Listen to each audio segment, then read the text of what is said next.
They found the body in a shallow grave on the outskirts of Montevideo, hands bound, teeth shattered, face unrecognizable. But the fingerprints, those remained. They belonged to a man who, by all official accounts, had died 15 years earlier. Welcome to the world of Mossad, where truth is optional, justice wears many faces, and time is just another weapon. But how did a tiny nation, born amid chaos in 1948, create the most feared and mythologized spy agency in the world? And why do world leaders, yes, even the powerful ones, still whisper about its reach? This is not just espionage. This is history carved with silence, blood, and brilliance. Stick around, because what you're about to learn isn't in the textbooks, and if it were, someone would have blacked it out. Let's rewind. 1948. Israel is born, violently, surrounded on all sides by hostile Arab nations, outnumbered, outgunned, and geopolitically isolated. The country doesn't have time for diplomacy. It needs intelligence. Now, David Ben-Gurion, Israel's first prime minister, knew one thing: information would be more powerful than tanks. But the intelligence services at the time were a mess, fragmented, uncoordinated, even sabotaging each other. Ben-Gurion wanted one service: lean, lethal, invisible. He called it Mossad Lemodin Ulatafkidim Meyuchadim, the Institute for Intelligence and Special Operations. The world would come to know it by one name: Mossad. Let me ask you a question. What do you think makes a spy agency dangerous? Technology? Weapons? Political power? No.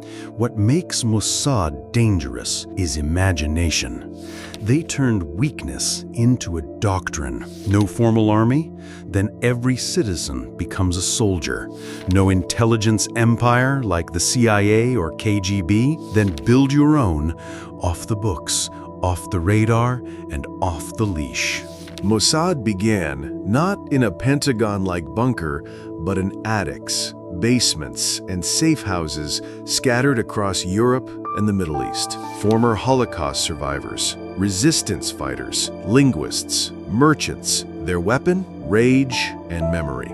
But their real baptism of fire came in 1956. Egypt's President Nasser nationalizes the Suez Canal. Britain and France are livid. Israel sees an opportunity. In the shadows, Mossad brokers a secret agreement. Israel will invade Sinai. Britain and France will then step in under the pretext of peacekeeping. Sounds insane, right? It worked.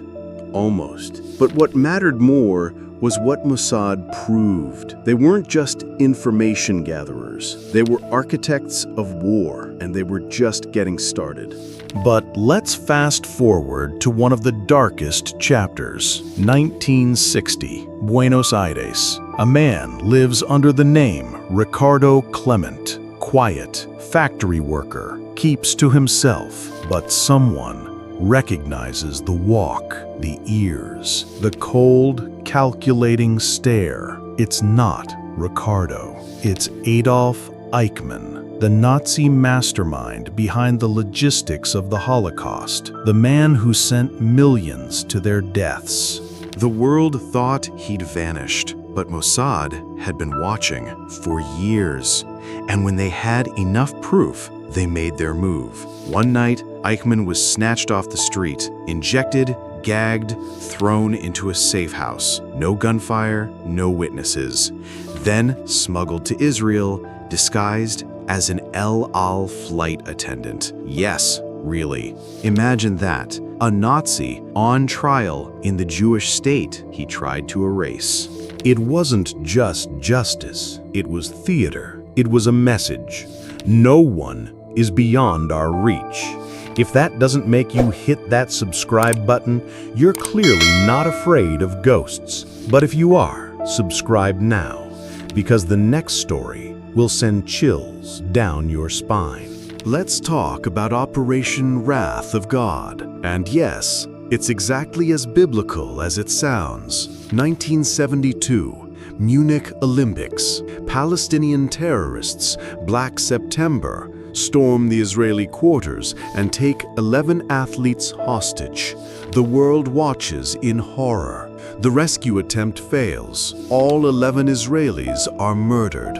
The Mossad doesn't send flowers, they send assassins. And they don't stop until every single planner, financier, and facilitator of the Munich massacre is eliminated. Some were bombed in their sleep, others shot at point-blank range. One was blown up by a bomb hidden inside a copy of his own favorite book.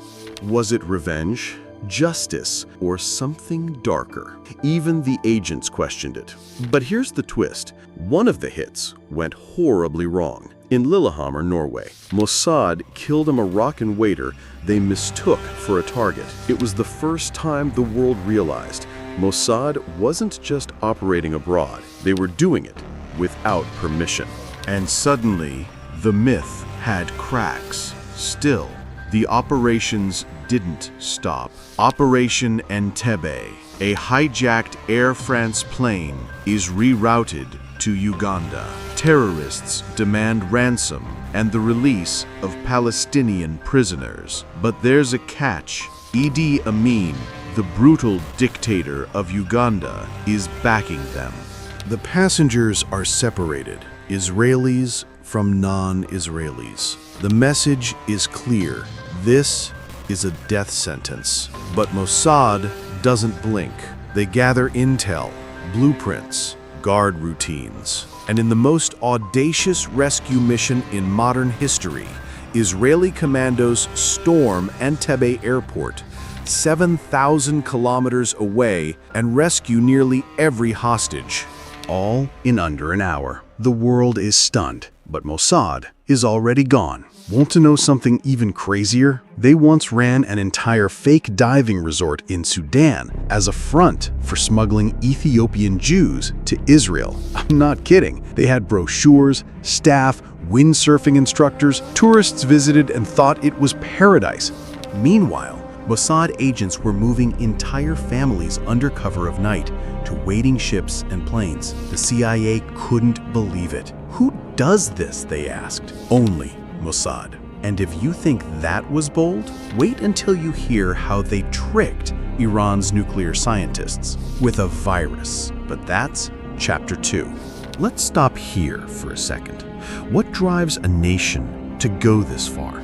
Israel is a small country, always on edge, always surrounded. For Mossad, it's not just about spying, it's about survival. They believe every failure could mean extinction. So they don't wait for threats, they eliminate them.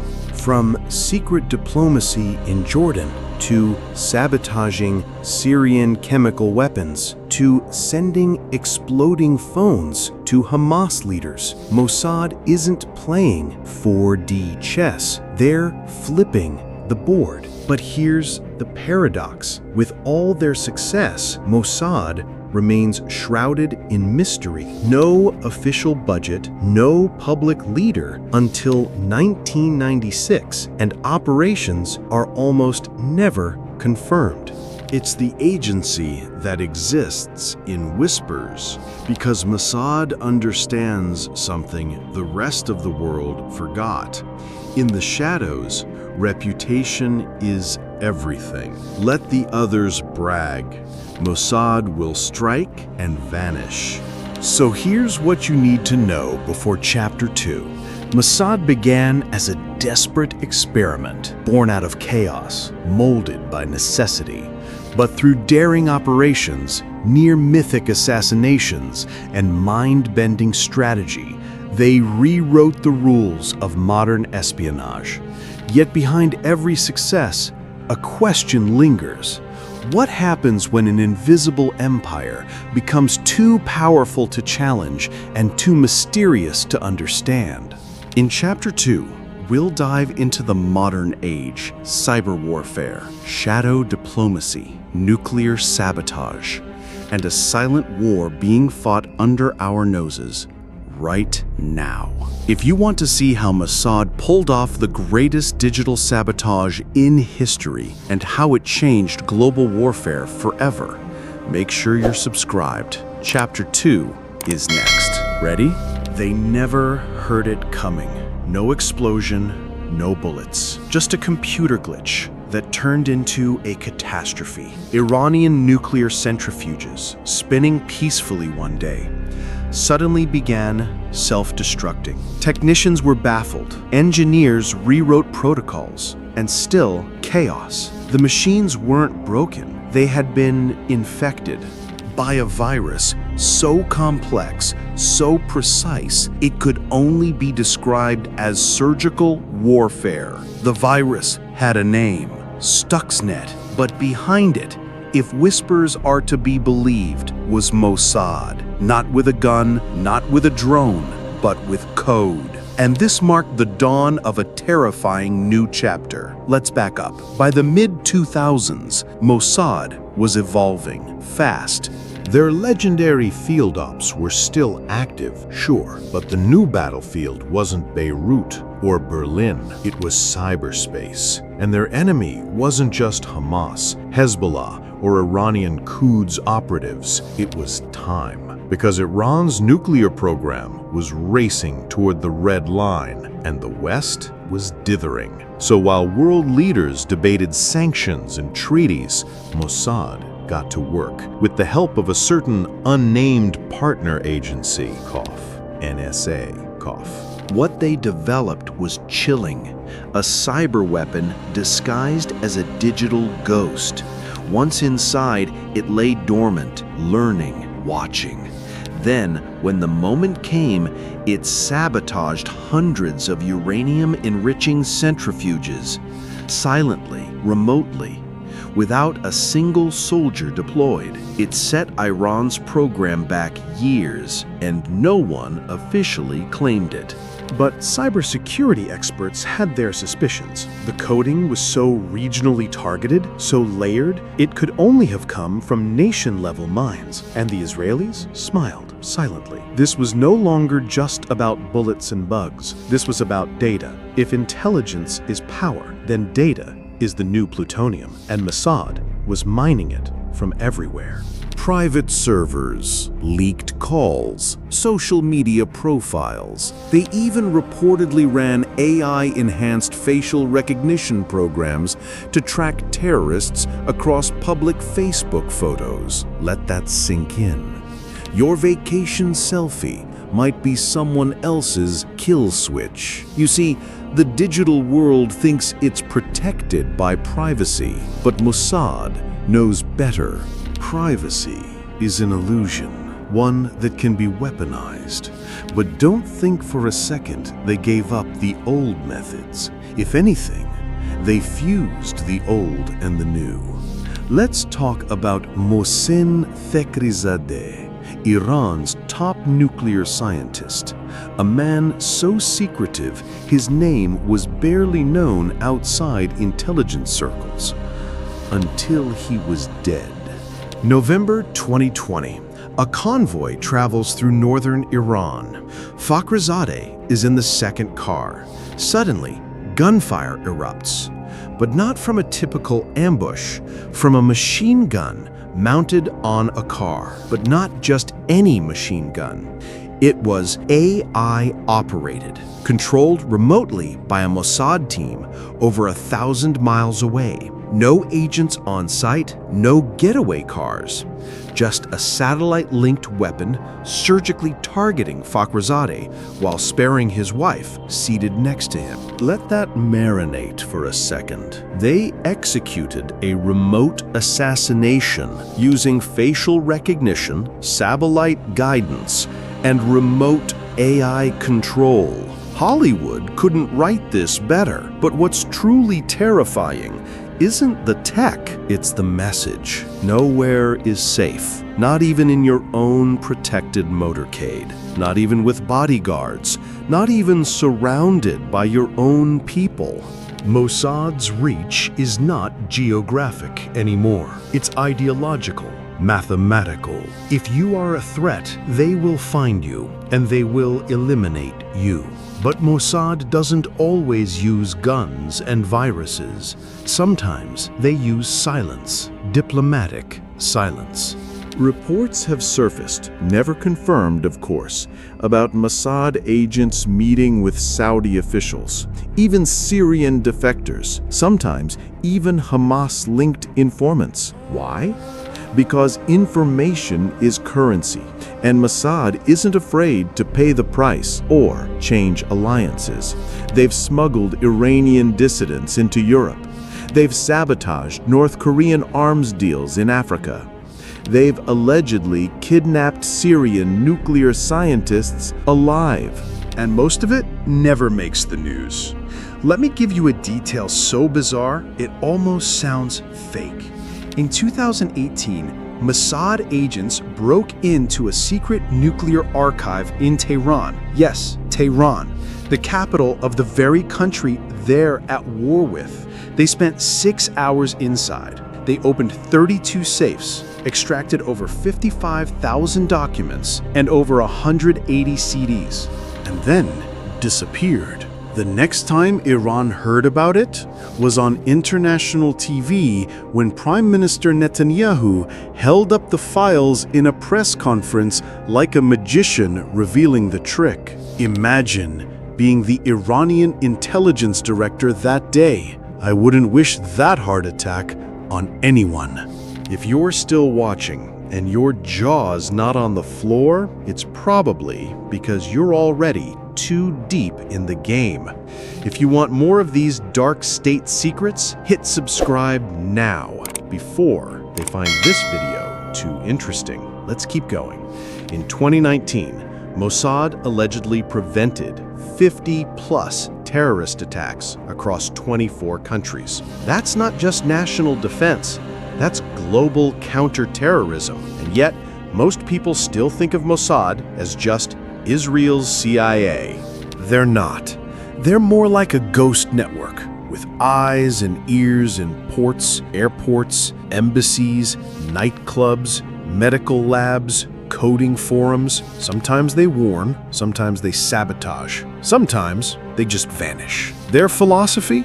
By way of deception, thou shalt do war, not diplomacy, not deterrence, deception. That phrase isn't just on a wall, it's in their DNA. But with power comes danger.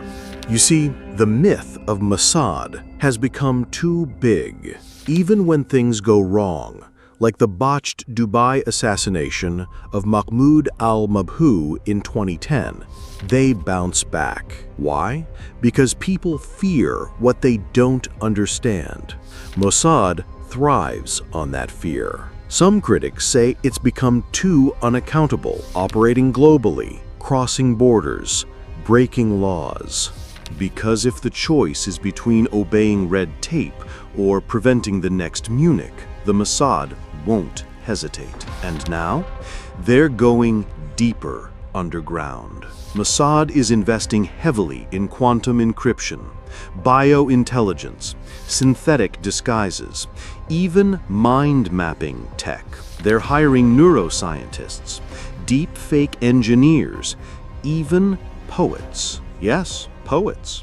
Because the future of intelligence won't just be about what's real. It'll be about what feels real. And if you can manipulate what someone believes, you don't need to pull a trigger at all. So here we are, a tiny country with the world's most feared spy agency, operating in a new battlefield you can't see, touch, or map. They've come a long way from that attic in Tel Aviv. But here's the uncomfortable truth. You never know when they're watching. That article you read about a heart attack in Cairo, that fire in a missile depot in Damascus, that unexplained plane crash in Sudan, sometimes things just happen. But sometimes Mossad happened. Let's end with this. Power in the 21st century isn't about weapons anymore. It's about access. Access to minds, to truths, to the lies behind the truths. And Mossad, they don't ask for permission. They just act. Which is why their legacy won't be written in history books. It'll be written in fear, because the most dangerous weapon of all is the one you can't see coming. If this story stunned you, share it with someone else who still thinks espionage is all James Bond and martinis. Hit that subscribe button for more dark history and untold stories that rewrite what you thought you knew. Because in this world, what you don't know can kill you. Stay curious, stay skeptical, and always watch the shadows.